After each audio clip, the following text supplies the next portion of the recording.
In my mid-20s, I had a very odd period of my life where I didn't have anywhere to stay and wasn't making enough money to live somewhere on my own. I was fresh out of college and was running out of time to move out of the dorms.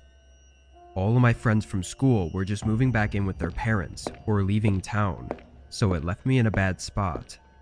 I needed to find a cheap place and a roommate to split the bills with. As time was getting scarily close to me needing to move, an ad popped up on a renting website. It was posted by a man named Xander, listing the ad as a search for a roommate to move into the house he was renting. I checked the rest of the post, seeing it was a relatively small house, which likely meant it would be cheap too. I replied to the ad, and later that day Xander called me. We set up a tour and agreed on a price, and I ended up moving in. Though basically having to move, I still didn't think it was a bad place. Xander and I got along well. He had also just graduated, so we were both on the same page, and it was actually kind of refreshing to have a friend in a similar position. The house itself, though, wasn't the best. It only had a single bedroom, so my room was the living room. It was better than nothing though, and I was out working most of the time anyway.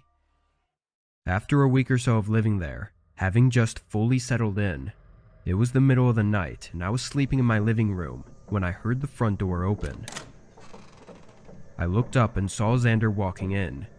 He looked over at me, but I don't think he noticed I was awake because he walked right past and down the hall to his room. I heard him move something around, but then he came back out. He walked down to the front door again, this time stopping and turning to face me. Xander stood there and looked at me for a good 5 to 10 seconds before going back outside. Something about the way he was acting made me really uncomfortable. A few minutes went by before I heard some movement outside the front door. When it opened, I closed my eyes so that he wouldn't notice I was awake. He came in and shut the door, then walked slowly down the hallway, breathing heavily. As he got to the end, I opened my eyes slightly, catching a glimpse of Xander holding what looked like a body in his arms. He moved into his room quickly and shut the door. I was almost so in shock that I wondered if what I saw was even real. I came up with every possibility, like maybe he was out partying and the body was just some passed out drunk person needing a place to sleep. I sat up and quietly walked closer to his room to try and hear what he was doing. As I listened to him continually moving around, the worry about what he was up to started to overcome me. After thinking about it, I knocked on his door. All the movement stopped instantly and was followed by multiple seconds of silence before he walked over. I heard the lock click, and then he cracked the door open, only enough for me to see a sliver of his face. He started apologizing for waking me and said he was just rearranging some things. After hearing him lie, I figured I'd just straight up ask, "What were you holding when you just came in? Was that person okay?" His face straightened and he had a look in his eyes I'd never seen before. He didn't answer. We held eye contact as things got increasingly more intense. Then I quickly slammed my body into the door, knocking Xander back and revealing a lifeless body slouched up in the corner of his room. He shoved me out and locked the door behind me, but I'd already seen enough. I ran back and got my phone, then left the house and called the police. Xander made no attempts to run or hide, but unfortunately, it was too late. The body was completely lifeless and had been so for multiple hours. The details of everything else were withheld, but I know he lied about his age, being almost 30 years old, and I also know he remains in prison to this day. He still has kept to himself about why he did it and what he was doing with the body. I consider myself lucky though to have gotten out of that situation quickly, because if I hadn't, who knows where I'd be.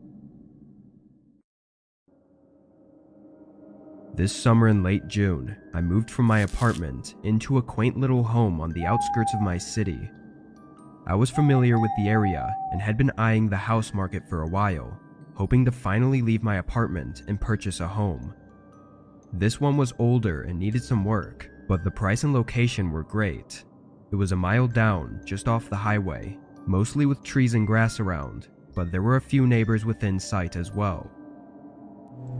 The day I moved in, I drove the U-Haul down to the house, and while I was unloading, I noticed someone watching me. They were standing really far off toward the tree line, but were facing me and just watching as I moved in. Being so far away though, I didn't see much harm in it. I just found it to be kind of creepy. I forgot about them for a while, focusing on getting everything inside the house before dark. I finished around 6, just as the sun was starting to set. With time to spare, I went back outside and locked up the back of the U-Haul, then got in to drive it back and drop it off. When I turned the truck on and started driving though, I noticed that person again, now closer to the road but still near the trees. When I passed them, I watched as their head turned, following the truck with their gaze as I drove away. During my drive to the U-Haul shop, I got a strange feeling in my gut, just that something was really off about that guy, and maybe he wasn't so innocent. I turned in the truck and ordered an Uber back, keeping my eye out as we drove down the driveway. And although it was probably too dark by now, I'll still note that I didn't see him anywhere. I got out and went inside, turning on the lights and feeling overwhelmed by the amount of boxes and furniture stacked all throughout the house. It was just past 6:30, so I took a dinner break, then got to unpacking. I spent the whole night organizing what needed to go in storage and what needed to be unpacked. Once I had the pile of boxes for storage, I started taking them up to the attic. I pulled the ladder down and carefully climbed up with one hand as I hauled the box up. When I got up there, it was pitch black, but I could barely see the light bulb, reflecting a bit of light from downstairs. I walked over and pulled the string to turn it on, but it was really dim and didn't light up more than a couple feet around. I set the box down and pushed it up against the wall, then went back down the ladder and into the kitchen where I'd piled up my other storage boxes.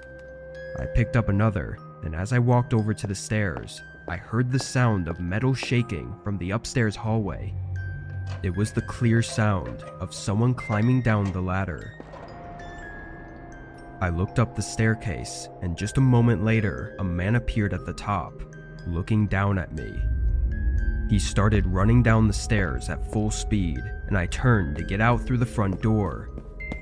I could hear his footsteps coming up behind me as I ran over to my car, getting in and locking the doors as he slammed up against it and tried to open it. After a few failed attempts, he tried to punch the window a couple times, then took off running toward the tree line.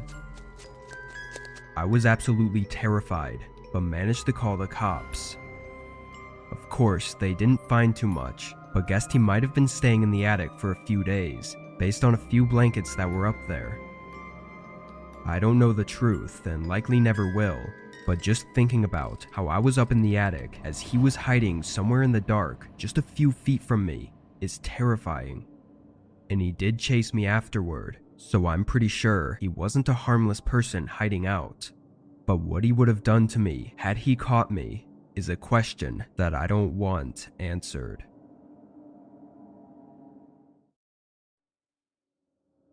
I lived in the same house for my entire life, all the way from childhood through high school, and even most of college. So when I moved out during my last year of school, it was really weird to be in a different place. I'd rented out an extremely small single-bedroom house on the other side of town, and even though the change of environment was different for me, I still really liked it. On day one, I got a van and moved all my stuff into the new place. I didn't unpack really at all. I just set all the boxes down in the main room and chilled for the rest of the night.